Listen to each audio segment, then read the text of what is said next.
This is In the Dirt with ASOTU. All right, we have a really special treat right now. We're at the TrueCar booth, and we have some firepower in the seats left and right. We have Mike Darrow, CEO, and Beth, who's the Chief Commercial Officer. And Consumer Officer. Consumer Officer. Yeah. There's a little difference there. This is the same letter, different thing. That's right. I have a couple questions for you, and like the whole glasses and jacket makes sense when Matt told me a little bit about your background and the shoes. All right. Got it all put together. But we wanted, thanks for joining us today, first of all. Thank you. Thanks for having me. And let's start with your background for a second. So you don't come from an automotive background. Well, actually, the first 10 years of my career, I was in automotive. So you came back. I came back after, well, I'll be dating myself, but after about 12 years away. And, great opportunity to come back to a different angle of the auto business. So I was born and raised in Detroit.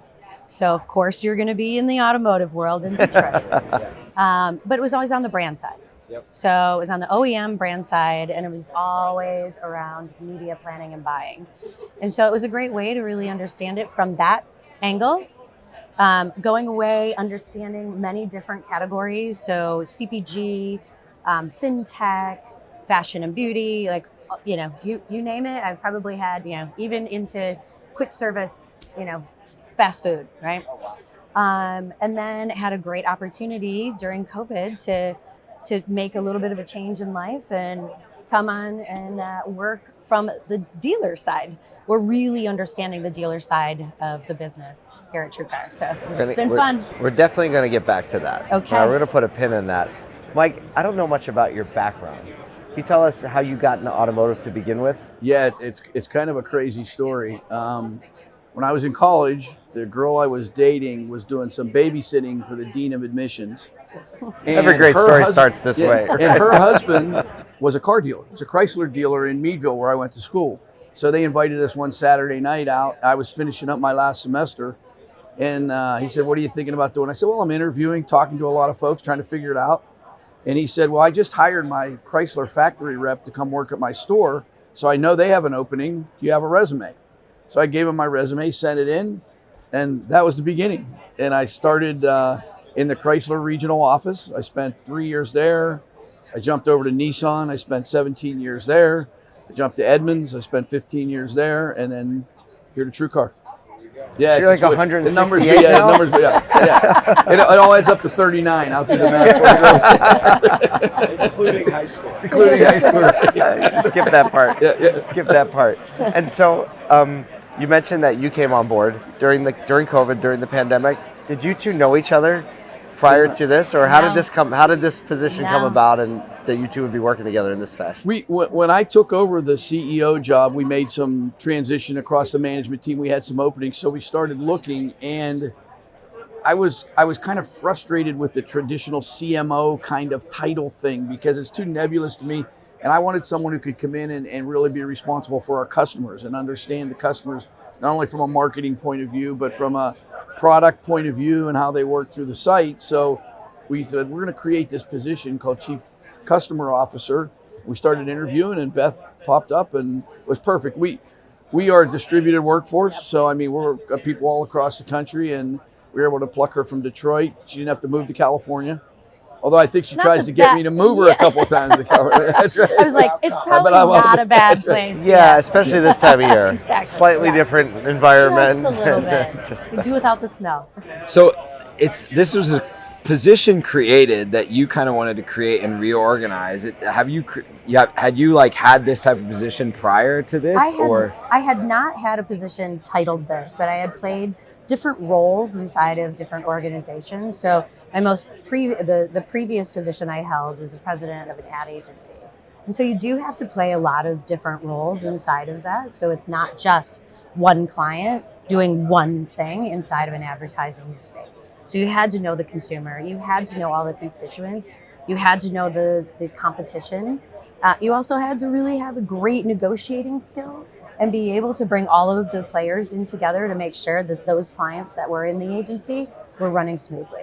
So it's kind of the tack that I took when thinking about everything from product to consumer marketing to partner all of it had to work together. Yeah, because really you all, like when I'm thinking of that position, you have to see like how you're communicating to the consumer base. You have to how you're consumer to the dealer. Right. How you're you all work with so many Yes. marketplaces that you power, Yeah. right? So communicating and supporting them in their communications.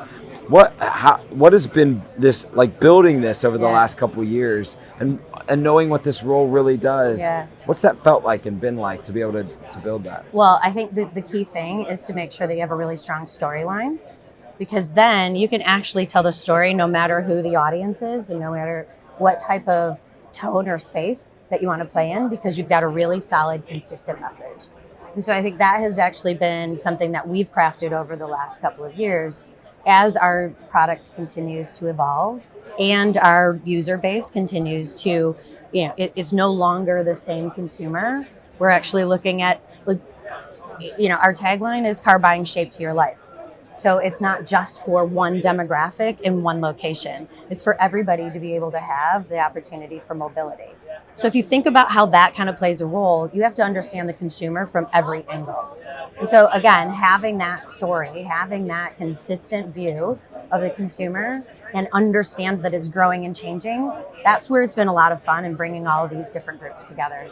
Because it's not foreign, right? Because everybody can kind of get behind it and see it and live it and breathe it. That's like the heart of a great brand marketer. It's like there's a through line, there's a story, and that story, I don't have to change it if I'm telling it to my employee or a customer or anything like that. Yeah. How, like, as you've taken over, what has it been like to tell that better story, especially internally, right? Because that's if you can master that internally, you can get it out. What has been telling that look like? For me, I learned as I progressed through my career, sometimes the automotive industry is so closed. We don't innovate as fast as other markets because it's a select few people in the industry. And bringing Beth back in, my product guy is from was at Walmart. Before that, I looked outside and say, we want to do something innovative. We want to do something different.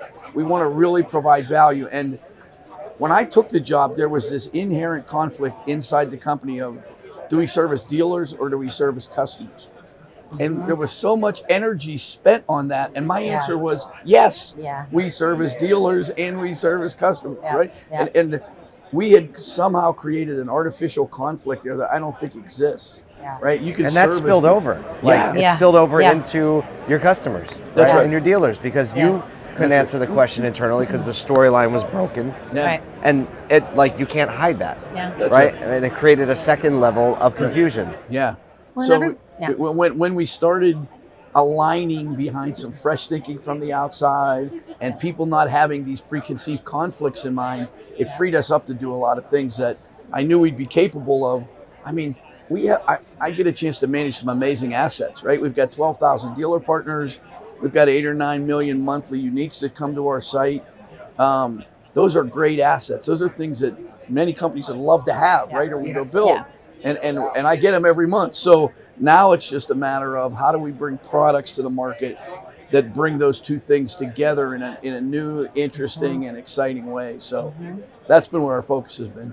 We had Alan and Matt on, and Alan talked about having people shopping and starting to filter out very high level in the sales funnel by process. Yes. How do I want to buy this car? Yep. And making that a very high level consideration filter. Yeah, Absolutely. I firmly believe in reading the data from the national dealer groups, big footprints. Asbury, for example, built ClickLane, which is a great digital product they launched.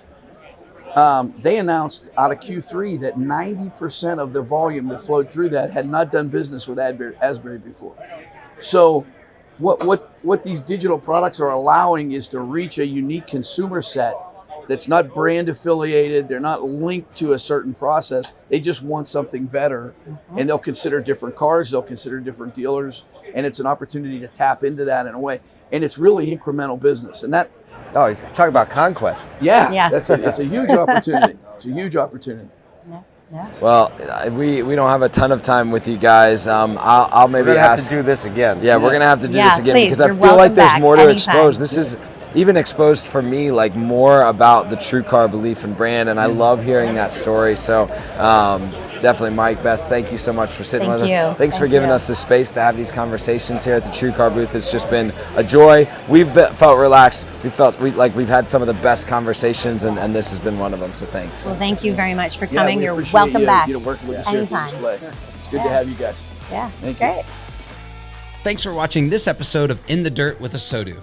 If you're new to our channel, make sure and mash that like and subscribe button. Also, check out some of these links for our other great podcasts and content.